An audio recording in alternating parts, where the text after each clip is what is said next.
to say that there's more violence and crime in black communities may be an empirical fact, probably because they're poorer, and they're also probably because there's less of a police presence. There's so many variables, and to say something may be politically incorrect but might be right is actually brave.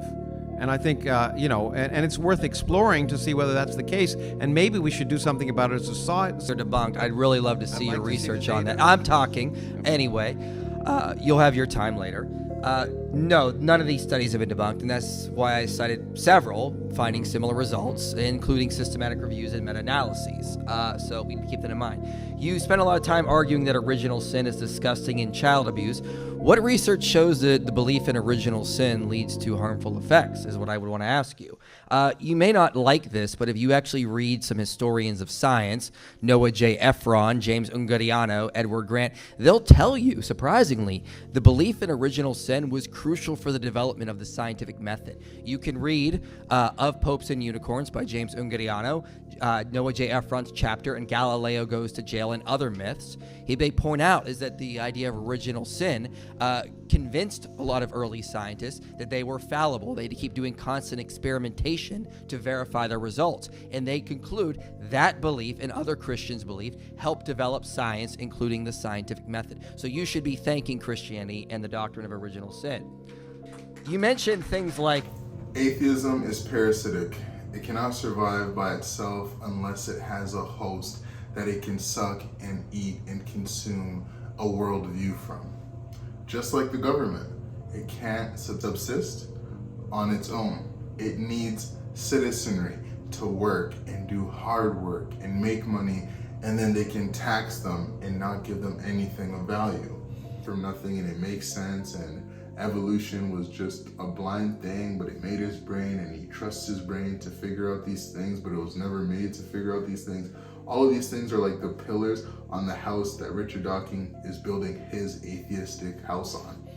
But he doesn't understand that the foundation, the thing that's under him, the thing that's holding him up, and his views are all Christian beliefs, are all religious beliefs. And that is what makes him Christian. That's what makes him more of a Christian, at least, than he gives himself credit for. Thank you, Richard Dawkins. You are a saint. The gift that keeps on giving. Now for those preconditions. One of the things that I've tried to study is the preconditions for the scientific enterprise itself.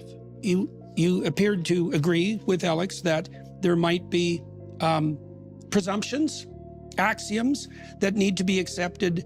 I don't want to put words in your mouth because I want to get this right before the scientific enterprise can begin. All the preconditions for the scientific revolutions are religious ideas. But what does this have to do with Richard Dawkins being more Christian than he knows? I think that the scientific enterprise is motivated by the axiomatic presumption that truth tends towards a unity.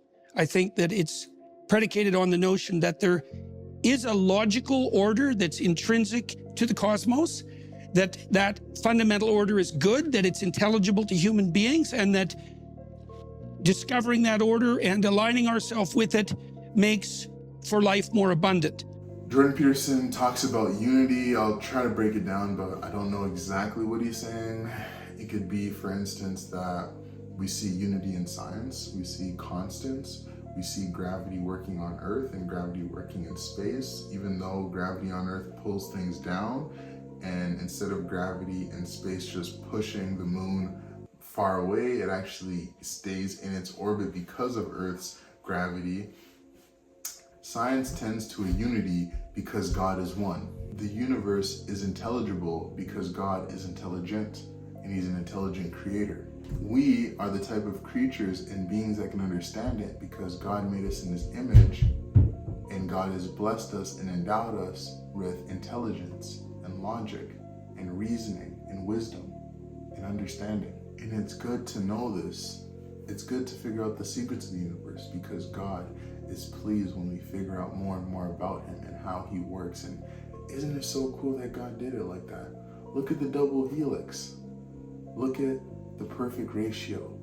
Everywhere there's spirals, right? In the waves, in sunflowers, in the spinning of galaxies. Look at God.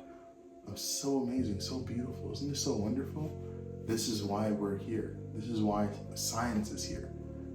Not to figure out the secrets of the mysteries of the universe and just die and we didn't even figure out anything. No, it's for us to get a taste and a glimpse here on earth and for us to see more and more in heaven in relationship with the God that made us and made this beautiful universe, for us to explore and to figure out all of life's exciting mysteries. Christian pioneers of science had these thoughts and beliefs littered all throughout their work and all throughout themselves.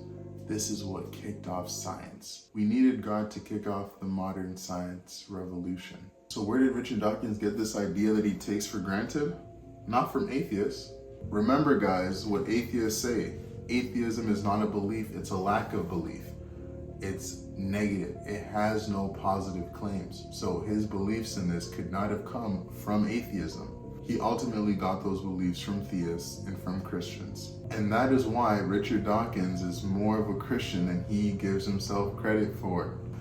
Three things. Why did science take off in a particular place with a particular people with particular views and beliefs and thoughts? When the grounding of science is attacked, not short after, science itself will be attacked. Richard Dawkins is getting attacked for his views of science. On biology, for all things, right? The evolutionary biologist is getting attacked for his biology bigotry. Can't talk about the science and gender, guys. That is not politically correct. And remember, the new atheists are starting their own religion, and we have blasphemy laws here. Okay, so we love science, but just in the sense that we can benefit from it and it will help our point. As soon as it goes against us, throw that baby out with the bathwater. The new religion is wokeism, and that comes out of the new atheism.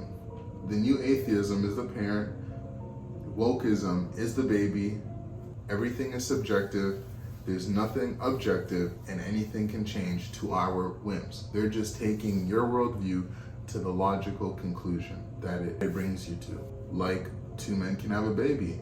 Like, a man can turn into a woman anytime he wants, and a woman can turn into a man anytime she wants, and it's ma'am. And you can even be non-binary, whatever that means. You're nothing. You're not even here. I identify as disappeared. So forget about my taxes and my loans. I'm not here. David, would you be so kind and read this for us?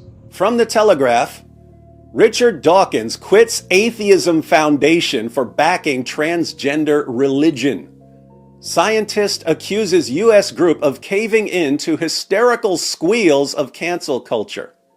Richard Dawkins has resigned from an Atheism Foundation over its imposition of a new religion of transgenderism. Professor Dawkins, the evolutionary biologist and atheist, stepped down from the board of the Freedom from Religion Foundation, FFRF, on Saturday after it censored an article supporting the belief that gender is biological. Professor Dawkins accused the group of caving to the hysterical squeals of cancel culture after it deleted the article from its website, saying it was a mistake to have published it. His resignation followed that of two other scientists, Jerry Coyne and Steven Pinker, who accused the foundation of imposing an ideology with the dogma, blasphemy, and heretics of a religion. The scientists' resignations come after the Freedom from Religion Foundation's Free Thought Now website published a piece last month by Kat Grant entitled, "What is a Woman?", which argued that any attempt to define womanhood on biological terms is inadequate and that a woman is whoever she says she is. Thank you.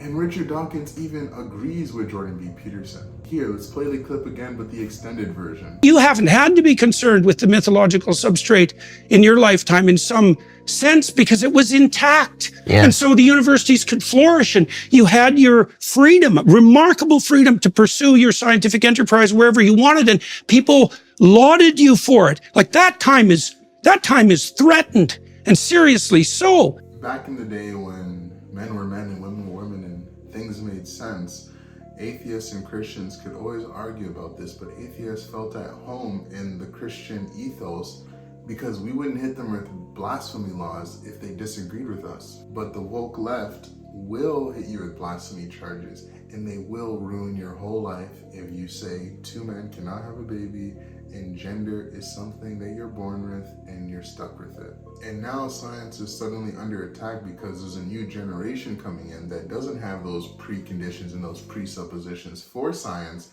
and they don't care about it. So when they hear you, Richard, talking in your old fashion, when you used to be in a Christian nation, majority Christian, and now it's no longer that way, and people don't believe, something else comes in its place, right? Nature abhors a vacuum, and what has taken its place in the West is wokeism, and you see that you can't survive in it the way you could survive in a Christian majority country where everything was moving fine.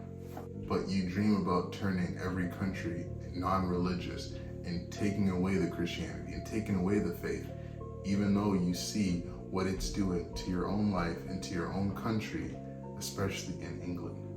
And that's not a scientific problem. It's okay. I agree about that. Okay. I think it's an interesting question why science emerged in Europe. I mean, and I'm not enough of a historian to know. It is even possible that Christianity did have something to do with that, and I wouldn't categorically deny that. And here Jordan Peterson is speaking from his own experience. As a guy from Canada, I know the lunacy that we have here in our colleges, in our universities, in our schools.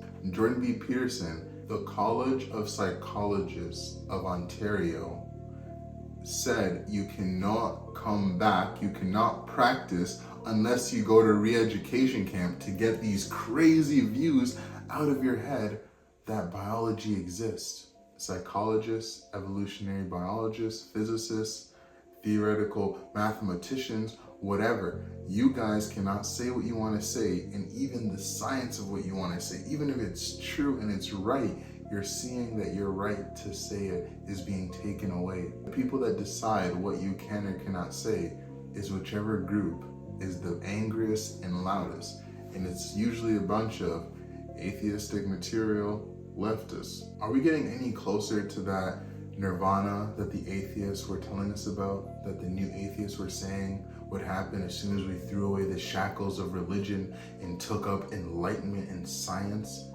Are we getting any closer to that society? Or is science, stripped of its foundation, made to bend and kneel in front of the mob? I think that's one of the first times I've heard Richard Dawkins be so humble. Hopefully some of Richard Dawkins' cult members will learn from his intellectual honesty. Psych, they're not gonna learn. They're gonna be right in the comments saying, Sky Daddy, Sky Daddy, Sky Daddy. But that doesn't in any way increase my trust in the validity of Christian propositions like the resurrection, the virgin birth, the miracles, and Jesus is the Son of God. It's perfectly legitimate to say, yes, Christianity gave us all these beautiful, amazing things and we love using them, and not necessarily believe in all of the claims that the Bible and Christianity makes.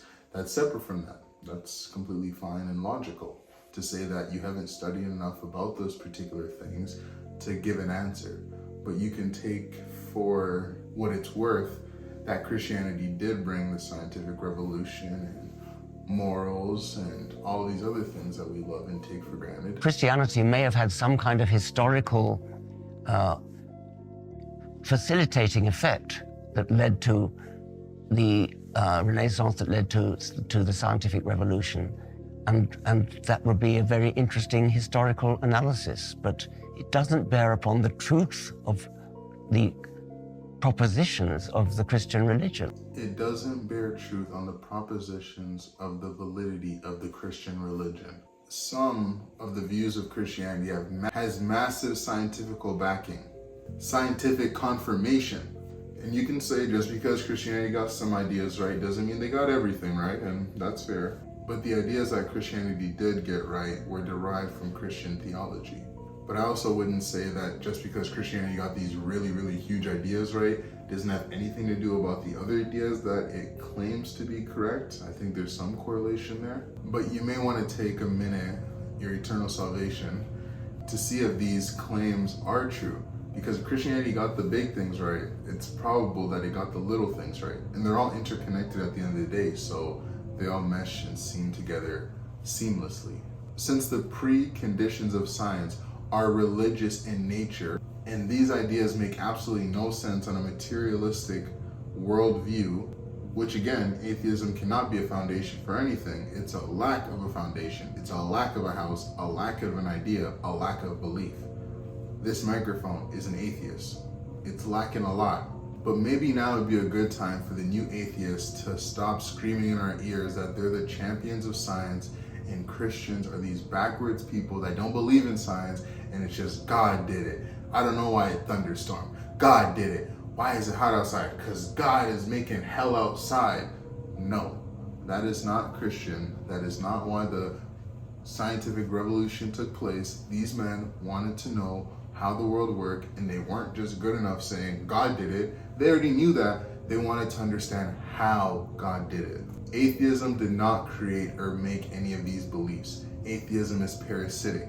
It is latching on to the theistic Christian worldview on science, the preconditions of science, and it's sucking up as much blood as it can like a thirsty vampire bat. And then after the vampire bat bit that cow and sucked it up and drank it, because atheism sucks, it wasn't finished. It couldn't just go leave the cow alone. Then it said, hey, let me get all my other bat friends and try to unalive the cow. And all that sucking, you would think they got some of the Christian gratitude, but no, they didn't. And disclaimer at the end of the video, obviously, if you're an atheist and you never spoke like this, and you don't talk like this, and you don't think like this, and you're not this braggadocious and putting down Christians, and you're not in the comments saying Sky Daddy all over Twitter, then this does not apply to you. I don't have any statistics telling me which atheists are the ignorant ones and belligerent ones, and which ones are the ones that are just thankful for the Christians and thankful to live in the Christian West and the Christian ethos and really like it, but they just don't believe in God. I don't know how to tell you guys apart. On the internet, I can only really see the bad apples because they speak the most. So this is for all the bad apples. All you good apples, you just stay good out there. The ones we're speaking about are those atheists that keep running their mouth even though they don't know anything on what they're speaking about and the history of it. So let me say, not to atheists in general, but to the particular narcissistic and angry and energetic atheists that are always in the comments, that are always on the internet bashing Christians, running your mouth about getting rid of Christianity so you can pave the way for science. Even though Christianity built the road, you guys are looking all kind of dumb right now. You know how science makes predictions and then goes out to see if it can prove it? Well, your prediction was, hey, if the whole world just becomes atheists and we just get rid of Christianity and religion and we focus on science, then we're gonna have a utopia and an amazing heaven on earth and life will be great. Well, what happened? People became atheists, they listened to you, and did the world get better? Did science get better? No. None of your predictions were right. Your thesis was wrong. You were wrong about everything. Your position has been massively disconfirmed by reality, which means that if you keep pretending that clearing out Christianity out of the way and winning converts to atheism will somehow pave the way to the scientific utopia, we're gonna crown you not the kings of science, but the kings of pseudoscience. So you should be thanking Christianity. As a witness to the things that I know now. I'm 5 years out of school, super in debt. Got a house, not really a house, a basement for $2,000. Got a wife and got a baby. Can barely afford the groceries that's in my pantry. But somehow we got 40 billion to send to Ukraine and to Israel to fund the genocides in the wars. Everything is outdoors, ain't that so wild? We got homeless veterans on the street, addicted to fentanyl, meth, everything that you see. I'm trying to tell you, this shit will make your eyes bleed when you start seeing the reality. Special thanks to David Wood in collaboration with this video. He doesn't know it's a collaboration, but make sure to tell him and see what he thinks of the video. Maybe he'll go in the comments and say something. Special thanks to my brother David. I've been watching you for a long time. Took some inspiration from your video, trying to get better with my own. Hopefully I get there, but slowly but surely. So just special thanks to David Wood, and we'll link the original video from David's channel, Apologetic Roadshow, down in the description. Thank you. When this is for me. This is for all the children will have, so they can remember that their parents were in love and they gave a good example to follow Jesus Christ. That's the only example I'm trying to tell you.